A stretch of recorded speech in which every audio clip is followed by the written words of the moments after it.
using fidgets to stop picking, okay? I mean, if you love your fidgets, like, that's great. I'm not telling you not to use them. Enjoy them, use them, but think about it.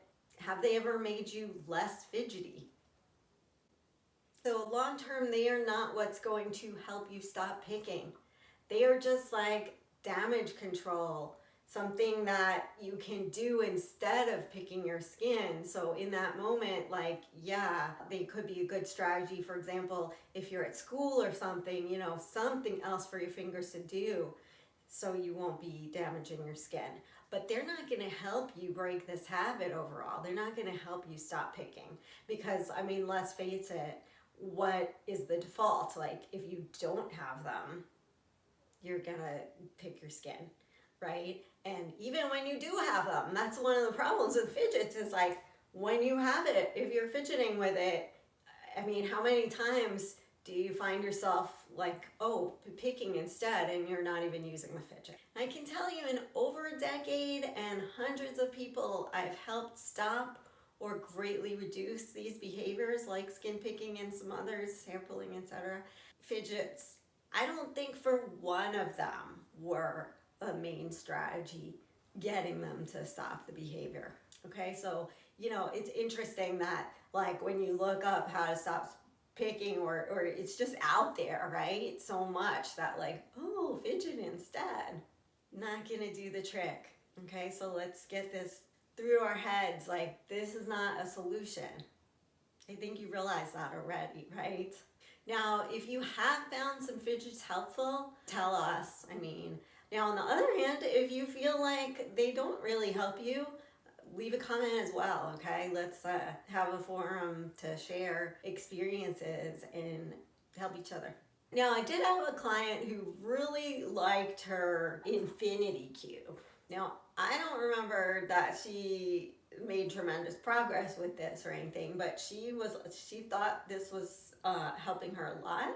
So I did get one and try it out. Every once in a while, like, I'm a pretty calm, non-fidgety person now, non-anxious, fidgety person.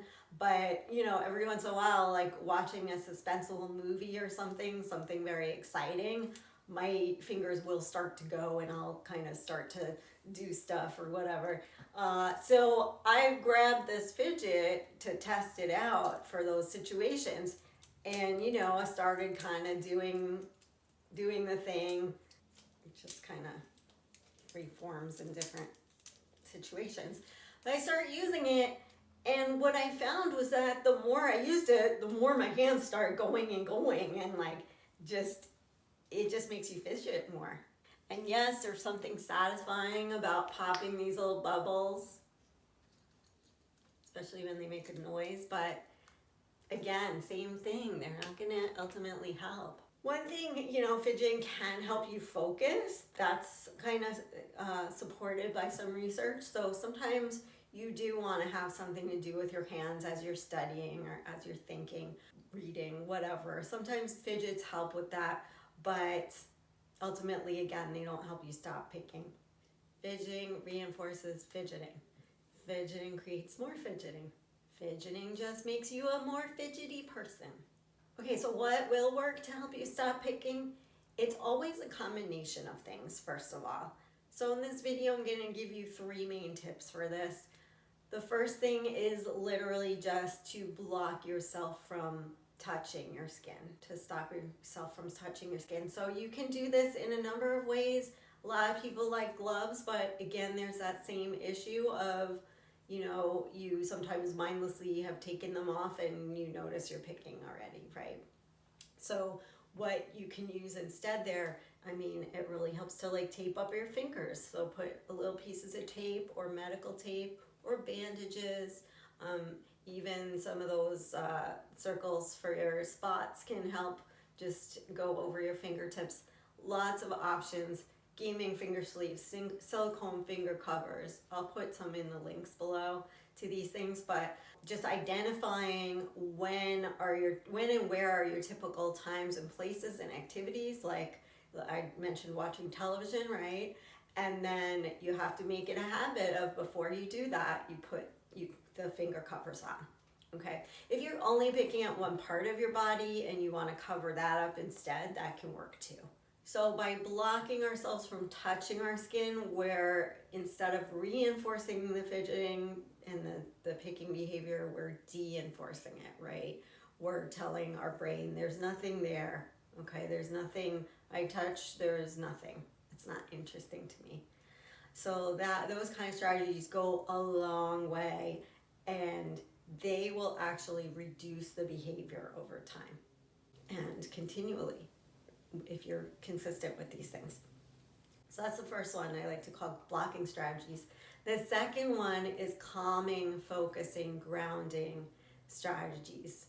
So these can include, I've got a movement exercise in one of these videos. I'll hopefully link that, but it was just the focus one. Get focused, it's called. And I teach you a great one on my website. So go to I'll link it as well. StopSkinPickingCoach.com/free gift.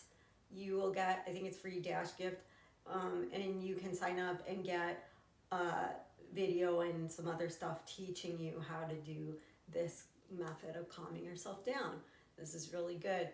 Just some plain deep breathing can help as well. Definitely things like meditation, mindfulness check-ins, all these things are part of the second strategy, which is calming, centering, focusing. Like, you need these kind of strategies. The third tip I'm going to give you today is to reduce your caffeine and sugar. That goes a long way also to making you much more calm and less fidgety and less picky. Those are some 3 things you can get started with right away that make a huge impact. Now, can there be other things contributing to your picking and other strategies we need? Definitely. I could list, mental, emotional, self-talk, like all this kind of stuff. Look at the YouTube description for other resources, my books, etc. So those are some basics you can get started on right away.